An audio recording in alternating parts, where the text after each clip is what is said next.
할렐루야. 하나님의 크신 사랑이 이 새벽에 우리 가운데 가득한 줄 믿습니다. 오늘 우리는 누가복음 17장 11절로 19절의 본문을 통하여 주여 나를 불쌍히 여겨 주옵소서 라는 제목으로 하나님의 말씀을 함께 나누도록 하겠습니다. 누가복음 9장부터 19장은 예수님께서 예루살렘에 입성하기 직전까지의 최후 순회전도 사역을 보고하고 있습니다.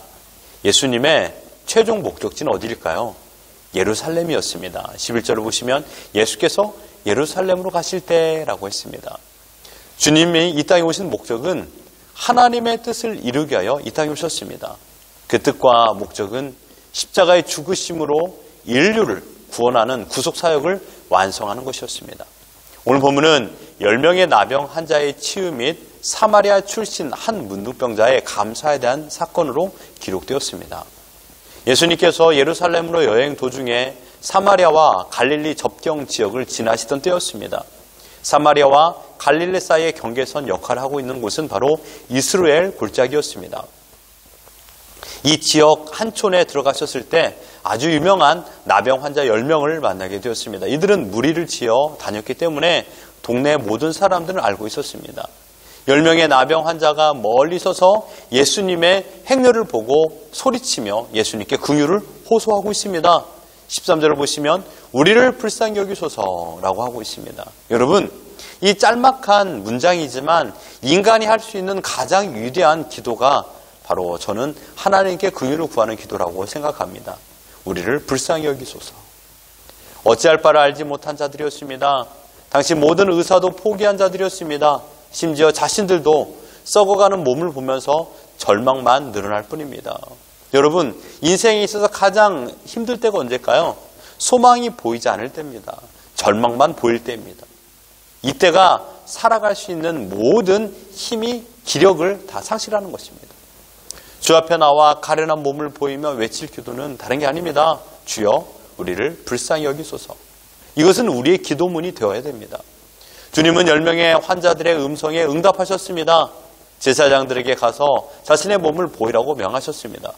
여러분, 그런데요, 놀라운 기적이 발생했습니다. 10명의 나병 환자가 순종하며 가던 중 모두 깨끗한 치유를 받게 되었던 것이죠. 병이 나은 10명 중 한 명만이 큰 소리로 하나님께 영광을 돌리며 돌아와 예수님께 절하며 감사로 살아하였습니다. 그는 당시 유대인들에게 천대함을 받았던 사마리아 사람이었습니다. 예수님께서는 묻습니다. 10명 중 깨끗함을 받은 다른 9은 어디 있느냐? 이 이방인 사마리아 사람 외에는 하나님께 영광을 돌리러 온 자가 없다고 예수님께서는 탄식하십니다. 주님은 사마리아인에게 한마디 말씀을 더 전달하십니다. 일어나 가라, 내 믿음이 너를 구원하였다. 이 사건은 예수님의 사역과 관련하여 매우 상징성이 강한 사건입니다. 이 사건은 1차적으로 하나님의 언약과 계시를 먼저 받은 유대인이 육적 선민이라는 지위에 연연하여서 그 구약의 성취로 오신 신약의 복음을 주신 주님께 감사하거나 순종하지 않았다라는 사실입니다. 그리고 외려 이방인들은 주께 감사하며 경배함으로 결국 최종적인 구원을 먼저 얻게 되온 것을 예표하고 있습니다.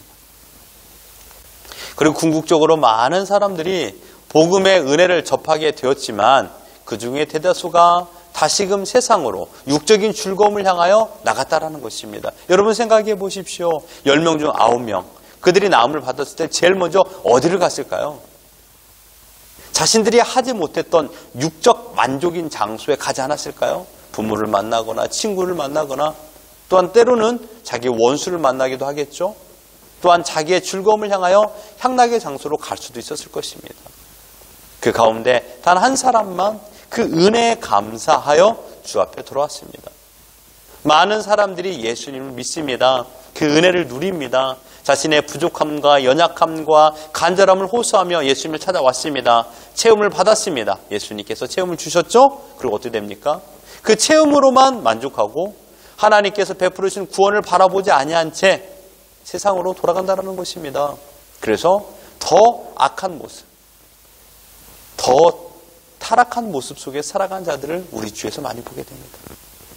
복음을 받아들여 복음을 주시는 주님의 사랑과 최종 구원의 가치를 깨닫지 못하므로 주님께 나오지 않는 것입니다.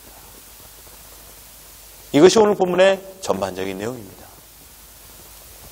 오늘 본문에서 핵심되는 사건인 나병 환자의 만남을 한번 생각해 보길 바랍니다. 예수님은 어떤 촌에서 집단 생활하고 있는 10명의 나병 환자를 만났습니다. 나병 환자, 예전 표현으로 말하면 문둥병자입니다. 지금이야 발견되면 3주만 치료하면 아주 깨끗해지는 병입니다. 하지만 수십 년 전만 해도 이 병에 걸리면 희망이 사라지는 병이었습니다. 절망의 병이라고 말할 수 있습니다. 나병에 걸리면요, 이 문둥병에 걸리면 구약시대부터 내려오던 처방법이 있습니다. 그런데 이 처방법이 너무나도 극심합니다. 너무나도 아픈 것이죠. 무엇입니까? 건강한 사람과 분리하는 겁니다. 이 말은 내가 사랑했던 가족과의 분리요, 내가 사랑했던 친구들과 분리요, 내가 살아왔던 사회와의 분리입니다. 그리고 어디로 갑니까? 나병 환자들만 사는 곳으로 가야 됩니다. 무엇이 그들을 절망으로 몰아넣었을까요? 사랑하는 사람과의 이별이 절망이었습니다. 자신의 모든 삶의 터전을 버리고 오는 것이 절망이었습니다. 더 절망스러운 것이 무엇인지 아십니까? 눈만 뜨면 자신과 동일한 형태의 질병을 앓고 있는 사람을 만나게 되는 것입니다. 고대 최고의 형벌이 있습니다. 무엇인지 아십니까? 산 사람의 몸을 시체에 묶어 관에 집어넣는 것입니다. 산 사람의 몸을 시체에 묶어 관에 집어넣는 것. 그러면요, 그 산 사람은요, 바로 그 자리에 죽지 않았겠죠. 어느 정도의 시간을 가지고서 서서히 죽어갔을 것입니다. 그런데 눈을 뜰 때마다 그 시체가 내 눈앞에 있는 것입니다. 그 시체가 썩어가는 냄새가 나의 콧잔등을 때립니다. 나의 모든 생각은 바로 이 시체만 보이는 것, 그 시체만 생각나는 것입니다. 눈을 떠도, 눈을 감아도 바로 시체만 생각나는 것이죠. 시체가 썩어갈 때 자신의 몸도 썩어가는 고통을 받는 것입니다. 여러분, 생각만 해도 몸서리치는 그런 형벌이 아니겠습니까?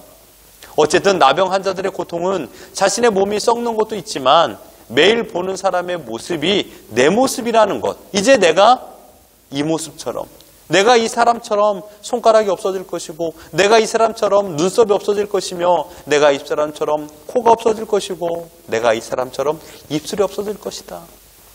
왜요?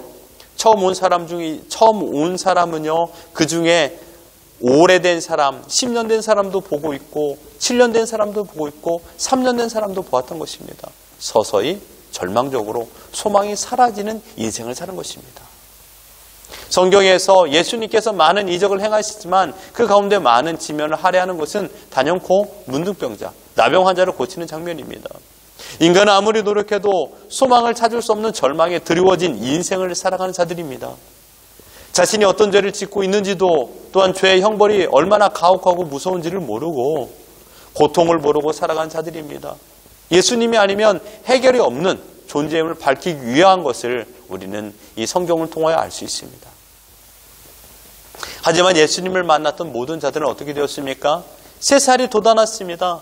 병들어 진물과 악취가 풍기는 자신의 몸이 회복되었습니다. 깨끗함을 보게 되었던 것이죠. 냄새가 사라진 것을 보게 되었던 것입니다. 주님을 만났을 때 새로운 피조물로 변화된 줄 믿습니다. 근데 여러분, 오늘 본문을 보십시오. 사람들이 회피하는 그 마을에 주님이 들어가셨습니다. 분명 길가의 표지판으로 써 있었을 것입니다. 나병 환자, 집단 거주지. 그러니 되돌아가십시오. 주님은 사마리아 여인을 만나기 위하여 의도적으로 사마리아 한복판을 걸어가셨던 것과 마찬가지로 이들을 만나기 위하여 그곳을 통과하셨습니다. 주님이 이 땅에 오신 목적은 건강한 사람을 구원하기 위함이 아닙니다. 병들어 의원이 절실히 필요한 자들을 위하여 오셨습니다. 눈썹이 없어지고 코가 헐어지고 입술이 사라지는 고통으로 병든 소망 없는 우리들을 위하여 예수님께서는 오신 줄 믿습니다. 주님은 높은 상석에 긴 두루마리를 입고 하늘을 향하여 소리 높여 기도하던 외식하는 유대인들을 위하여 오시지 않았습니다. 물론 그들도 죄인이기 때문에 그들에게도 주님의 복음을 증거하기 오신 건 사실입니다. 그러나 그 이후에 나오는 말씀을 보시면 자신이 죄인임을 고백하고 절실히 구원자를 필요로 한 창녀와 세리들을 오셨다라고 말하고 있습니다. 여러분, 여기에서 이 유대인들, 외식하는 유대인들의 기도와 창녀와 세리들의 기도의 차이점이 한 가지 있는 것이 무엇인지 아십니까? 자기 자신이 죄인임을 고백하는 것입니다. 이 기도를 드렸을 적에 이 기도를 드리는 그들의 모습은 어떻습니까? 항상 낮은 자리에 엎드려 고개를 땅에 떨구고 한없는 눈물을 흘리며 주님 앞에 긍휼을 구하였습니다. 그리고 어떻게 말했습니까? 불쌍히 여겨 주옵소서. 오늘 우리의 기도를 다시금 점검해야 됩니다. 주님 앞에 우리가 할 수 있는 유일한 기도는 주여 나를 불쌍히 여겨 주시옵소서 이것입니다. 몸이 병들어 쓰러집니다. 손가락 하나에서 이제 손목까지 문들어 녹아 없어집니다. 절망으로 죽는 것보다 못한 삶을 살아갑니다. 이러한 처지가 꼭 문둥병자에게만 있는 것이 아닙니다. 여러분, 우리의 인생이 그렇지 않습니까? 가정에서 사랑으로 시작하였으나 이해하지 못하고 용서하지 못하는 일들로 인하여 하나씩 썩어가는 일들, 내 마음이 문드러져가는 일들이 있지 않습니까? 말과 행동을 상대방을 통하여 들었던, 남편과 아내를 통하여 들었던 그런 말로 내 마음이 문드러지는 경우가 있습니다. 자녀도 또한 형제도 펼쳐지는 환경으로 인하여서 내 마음이 문드러지는 일들이 얼마나 많이 있습니까? 심지어 내가 가장 사랑했던 나의 오른팔, 나의 왼팔을 끊어낼 정도의 극심한 고통의 환경이 찾아오는 경우도 있습니다. 여러분, 하나님 앞에 무슨 체면이 있습니까? 긍휼히 여겨달라는 기도는 나약한 인간이나 할 수 있는 기도다라고 말하는데요. 여러분, 그렇지 않습니다. 헬라어 엘레로, 이 단어는요, 인간의 비참한 현실에 하나님의 자비가 부여되는 것, 이게 바로 엘레로입니다. 긍휼을 구하는 것입니다. 그러므로 여러분, 하나님의 자녀된 우리가 아버지 하나님의 긍휼에 호소하는 것입니다. 기도는요, 여러분 하나님의 자녀만 할 수 있는 특권입니다. 특별히 나를 불쌍히 여겨달라는 기도는 하나님의 자녀만 할 수 있는 것입니다. 여러분, 하나님은 우리의 아버지십니다. 하나님이 내 아버지라는 확신이 없으면 이 기도는 아무런 열매를 거두지 못합니다. 믿음 없는 기도는 바람에 밀려 떠나가는 돛된 바와 불과합니다. 하지만 하나님이 내 아버지라는 확신이 있다면 기도 응답의 조건은 성립이 됩니다. 사랑하는 성도 여러분, 하나님이 내 아버지라는 확신을 가지고 있다면 오늘 이 시간 기도의 특권을 사용하셔야 됩니다. 아버지 하나님은 자녀의 부탁을 들어주시기를 원하십니다. 하나님은 우리의 기도를 듣기를 원하십니다. 나의 비참한 현실을 하나님 앞에 보이셔야 됩니다. 나의 환부를 보이셔야 됩니다. 나의 마음에 병들어 문드러진 악한 본성을 하나님 앞에 보여야 됩니다. 고백해야 되죠. 토로해야 됩니다. 주여 나를 불쌍히 여겨 주옵소서. 주여 우리 남편을 불쌍히 여겨 주옵소서. 주여 우리 자녀를 불쌍히 여겨 주옵소서. 주여 우리 환경을, 우리의 사업을, 우리 가정을 불쌍히 여겨 주옵소서. 주여 우리 하늘소망 장로교회를 불쌍히 여겨 주옵소서. 간절한 외침으로 하나님께 보여드려야 됩니다. 이 외침을 들으신 분이 누굽니까? 인간의 힘으로 고칠 수 없는 불치병인 나병까지도 고칠 수 있는 예수 그리스도이십니다. 그분만이 낫게 하실 수 있는 분임을 믿고 여러분 고백하시는 것이죠. 또한 주님은 어떤 분입니까? 당시 사회에서 억압받고 소외받는 자들 중에 속하는 나병 환자들의 요청에 즉각적으로 반응하시는 자비로우신 분이십니다. 나의 믿음과 상관없이 나를 깨끗게 하실 수 있는 분이 바로 주님이십니다. 또한 주님은 어떤 분이십니까? 나를 위하여 십자가에 달려 죽으심으로 인하여 영원한 나병에 걸려 죽을 지경에 있는, 또한 지옥불에 들어갈 우리들을 구원하기 위하여서 십자가에 달려 죽으심으로 그 보혈의 피로 우리의 나병을 치유하신 분이십니다. 내가 믿음이 있어서 구원 얻은 게 아닙니다. 처음부터 우리는 믿음이 없었습니다. 하지만 하나님께서 믿음을 선물로 주셔서 하나님이 믿어지는 복을 받게 되었습니다.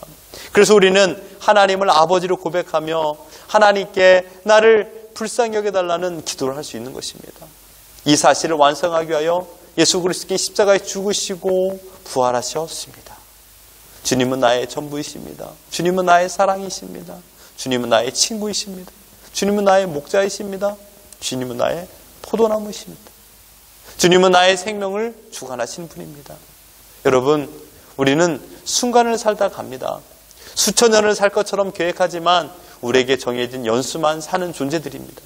하지만 주님은요, 영원 전부터 영원토록 사시는 분이십니다. 그 주님 앞에 숨길 게 어디 있겠습니까? 감출 게 무엇이겠습니까? 나의 연약함을 고백하는 것이 뭐 일이 어렵습니까? 이 새벽에 나의 연약함을 숨김없이 주님께 고백하십시오. 주님은 못 들어줄 리 없는 분이십니다. 그 주님이 우리의 주인이십니다. 그 하나님이 우리의 아버지이십니다.